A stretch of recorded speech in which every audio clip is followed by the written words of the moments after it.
Hello student, my self Rajesh Kumar. और आज फिर मैं आपके लिए एक नया इंटरेस्टिंग वीडियो लेकर के आया हूँ जिसका टाइटल है gametogenesis.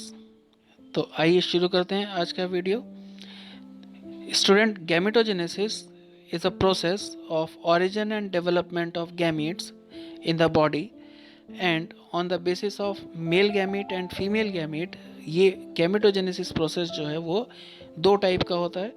Number one spermatogenesis and number two oogenesis। तो student, spermatogenesis deal with the development of male sex cells called sperm in the male gonad, which is also called as testes, and oogenesis, which is the development of female sex cell called ova or egg in the female gonad or ovary। Student, start करें तो spermatogenesis जो process है पूरा वो दो major category में divided है। Number one formation of spermatids and number two spermiogenesis और स्पर्मेटोलियोसिस। तो स्टार्ट करने से पहले एक ओवरव्यू मैं बता दूं आपको। इसमें हमने यहाँ फेजेस दिखाई हैं, मल्टीप्लिकेशन फेज, ग्रोथ फेज और मैचुरेशन फेज। और उसके बाद है स्पर्मियोजेनेसिस, यानी फर्स्ट स्टेप में तीन फेजेस हैं and the next step is spermiogenesis. तो आइए शुरू करते हैं स्टूडेंट्स। तो फॉर्मेशन ऑफ स्पर्मेटिड्स में each testis is formed of thousands of seminiferous tubules and each tubule having the inner lining which is made up of primordial germ cell या primary germ cell. तो ये जो inner lining है इनमें कुछ special type of sales हैं student. और इन primordial germ cells के अलावा यहाँ पर कुछ और सेल्स भी होती हैं, उन्हें हम सपोर्टिंग न्यूट्रिटिव सेल्स कहते हैं। तो स्टूडेंट्स, जो प्राइमोडियल जर्म सेल्स हैं ये स्पर्मेटिड्स का फॉर्मेशन करती हैं by the following of three steps, जिसमें नंबर वन स्टेप है मल्टीप्लिकेशन फेज।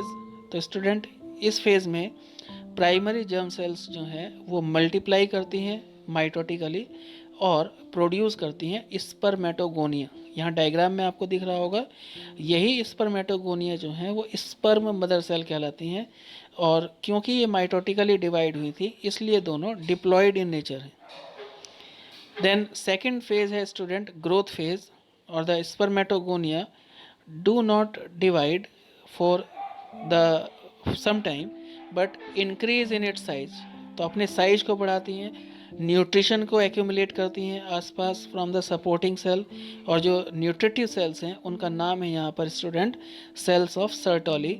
और फिर इसी स्टेप में यानी ग्रोथ फेज में ही, ग्रोथ स्टेप में ही जो एनलार्ज स्पर्मेटोगोनिया है उन्हें प्राइमरी स्पर्मेटोसाइट कहते हैं। और ये पर प्राइमरी स्पर्मेटोसाइट जो है वो मैचुरेशन फेज में अपने आप में मियोसिस परफॉर्म करती हैं और उस मियोसिस के थ्रू फिर ये हैप्लॉइड स्पर्मेटिड का फॉर्मेशन करती हैं। तो स्टूडेंट, इस मैचुरेशन फेज में जो फर्स्ट डिवीज़न है मियोसिस के दौरान वो रिडक्शनल डिवीज़न कहलाता है, यानी उसमें जो नंबर ऑफ क्रोमोसोम 2n होते हैं यानी डिप्लॉयड होते हैं वो n में यानी हैप्लॉइड में कन्वर्ट हो जाते हैं। और students, these cells are called, यानी जो अब हैप्लॉइड सेल्स बनी थी उन्हें स्पर्मेटोसाइट्स कहते हैं। तो स्टूडेंट्स, जो सेकेंड डिवीज़न हुआ वो इक्वेशनल डिवीज़न है, यानी जो हैप्लॉइड बनी थी अब वो केवल डबल होंगी जबकि उनके भीतर का जो नंबर ऑफ क्रोमोसोम है वो रिमेन सेम रहेगा, दैट इज़ हैप्लॉइड। और जो सेकेंड डिवीज़न के बाद बनी हुई डॉटर सेल्स हैं उन्हीं को हम स्पर्मेटिड्स कहते हैं। तो स्टूडेंट्स, दूसरा स्टेप है इसमें स्पर्मियोजेनेसिस। इस प्रोसेस को लोग स्पर्मेटोलियोसिस भी कहते हैं और ये स्पर्मेटोजेनेसिस का सेकेंड स्टेप है, सेकेंड फेज है एक्चुअली। स्टूडेंट, इस फेज में स्पर्मेटिड्स जो है वो मेटामॉर्फोज्ड इनटू द स्पर्म सेल, यानी स्पर्मेटिड जो है वो स्पर्म्स में कन्वर्ट हो जाते हैं। और स्पर्मेटिड अपने आप में क्या है, एक टिपिकल सेल है जिसमें न्यूक्लियस भी है, साइटोप्लाज्म भी है, उसके अलावा और ऑर्गेनेलीज हैं जैसे माइटोकॉन्ड्रिया है, गोल्जी बॉडी है, सेंट्रियोल हैं। लेकिन इनके साथ बाकी कंटेंट होने के साथ साथ न्यूक्लियस जो है वो हैप्लॉइड नंबर का होता है, यानी नंबर ऑफ क्रोमोसोम जो है वो हाफ रहते हैं, बाकी सेल पूरी है, बाकी सेल बिल्कुल नॉर्मल तरीके से नॉर्मल कंटेंट कैरी किए हुए है अदर देन द क्रोमोसोम की वजह से ये सेल हैप्लॉइड है। यहाँ पर मैंने एक ओवरव्यू दिया है स्टूडेंट। सबसे पहले आप देख रहे हैं स्पर्मेटोगोनियम जिसके सामने लिखा है 2n, और फिर इससे बनी है प्राइमरी स्पर्मेटोसाइट्स, और प्राइमरी स्पर्मेटोसाइट्स में मियोसिस हुआ है 1 और फिर मियोसिस हुआ है 2।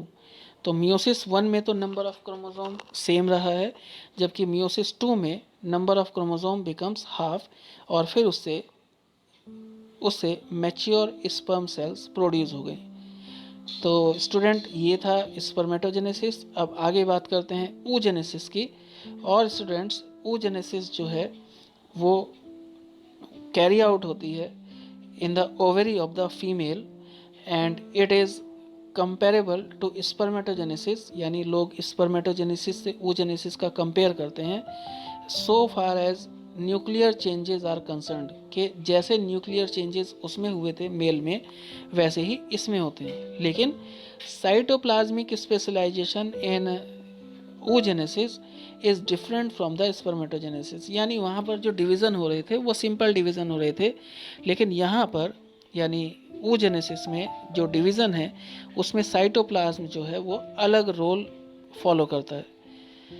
तो दैट पर्टिकुलर oogenesis को भी 3 पार्ट में डिवाइड किया जाता है स्टूडेंट। नंबर 1 है मल्टीप्लिकेशन फेज, और इसमें जो प्राइमरी जर्मिनल सेल है ओवरी की जो डिप्लॉयड है अपने आप में, वो several time mitotic division perform करती है और उससे बहुत सारी सेल्स बनती हैं जिन्हें हम कहते हैं oogonia। तो स्टूडेंट्स जो oogonia है अपने साइज को इंक्रीज़ करती हैं और फिर ये बनाती हैं प्राइमरी oocytes, और फिर ये चली जाती हैं ग्रोथ फेज़ में। और ये जो प्राइमरी oocytes बनी थी तो ये जो ग्रोथ फेज़ में ये एसोसिएट हो जाती हैं न्यूक्लियर एंड साइटोप्लाज्मिक ग्रोथ के साथ, यानी प्राइमरी oocytes में न्यूक्लियर और साइटोप्लाज्मिक ग्रोथ होती है। और फिर उसके बाद जो न्यूक्लियर ग्रोथ है वो होती है accumulation of the large amount of nuclear sap, और इसलिए इसके लिए एक खास टर्म इस्तेमाल की जाती है जिसे कहते हैं हम जर्मिनल वेसिकल। एंड स्टूडेंट और जो साइटोप्लाज्मिक ग्रोथ है वो एसोसिएटेड है with the increase in number of mitochondria, endoplasmic reticulum, Golgi body and accumulation of reserve food material like yolk and vitellin. Student third phase है maturation phase, और इसमें primary oocyte जो है वो 2 division perform करता है meiosis के। और फर्स्ट डिवीज़न में 2 अनइक्वल साइज़ की डॉटर सेल्स बनती हैं स्टूडेंट, जिसमें लार्ज सेल जो है वो सेकेंडरी oocyte कहलाती है, जिसमें हैप्लॉइड नंबर ऑफ क्रोमोसोम होते हैं and the entire amount of cytoplasm होता है। और स्मॉलर सेल जो है उसे हम कहते हैं फर्स्ट पोलर बॉडी, इसे पोलोसाइट भी कहते हैं स्टूडेंट, जिसमें हैप्लॉइड नंबर ऑफ क्रोमोसोम्स तो होते हैं लेकिन साइटोप्लाज्म नहीं होता या बहुत मिनिमम अमाउंट में होता है।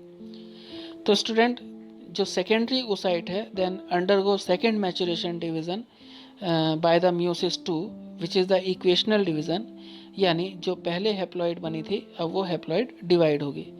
इसकी वजह से यानी जो मियोसिस 2 हुआ, इक्वेशनल डिवीज़न हुआ, एक large ovum is formed containing the entire amount of cytoplasm and number of chromosome and a second polar body like the first polar body, यानी सेकेंड पोलर बॉडी प्रोड्यूस होती है।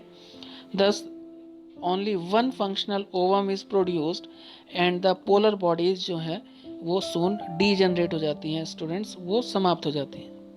तो यही था students process के बारे में। यहाँ पर मैंने एक कंपैरिजन दिया आपको कि oogenesis और स्पर्मेटोजेनेसिस में, oogenesis में प्राइमरी oocytes और स्पर्मेटोजेनेसिस में प्राइमरी स्पर्मेटोसाइट नाम आता है। आप इससे कंपेयर कर सकते हैं, याद कर सकते हैं। फिर oogenesis में पोलर बॉडी फॉर्म होती हैं जबकि स्पर्मेटोजेनेसिस में पोलर बॉडी फॉर्म नहीं होती। स्टूडेंट जो फर्टिलाइजेबल एग है, ओवा है, वो अपने आप में सेकेंडरी oocyte है स्टूडेंट, और इधर जो स्पर्म है वो अपने आप में ट्रांसफॉर्म हुआ स्पर्मेटेड है। तो स्पर्म और ओवम का जब फर्टिलाइजेशन होता है स्टूडेंट, तो फिर उससे जाइगोट बनता है, और फिर वो जाइगोट फर्दर डेवलपमेंट के लिए फीमेल में अपनी ग्रोथ शो करता है। और मैंने पहले ही बताया कि जो पोलर बॉडीज़ होती हैं वो फिर मतलब बिफोर द फर्टिलाइजेशन ही डीजनरेट हो जाती हैं, समाप्त हो जाती हैं। तो student, thank you very much. आज के वीडियो में इतना ही।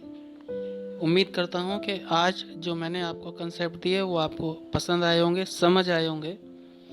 और स्टूडेंट, एक बात और कि अगर आपको रिगार्डिंग किसी भी टॉपिक में अगर कोई प्रॉब्लम है, कोई डाउट है, तो प्लीज़ आप मुझे मेरे व्हाट्सएप नंबर पर कांटेक्ट कर सकते हैं। मेरा व्हाट्सएप नंबर 8006351212 है, और ये नंबर मैंने डिस्क्रिप्शन में भी दिया है। तो student, thank you once again. और अगर आपको ये इन्फॉर्मेशन पसंद आई हो तो कृपया चैनल को लाइक कीजिए, शेयर कीजिए, और अगर सब्सक्राइब नहीं किया है अभी तक तो सब्सक्राइब कीजिए। Thank you very much.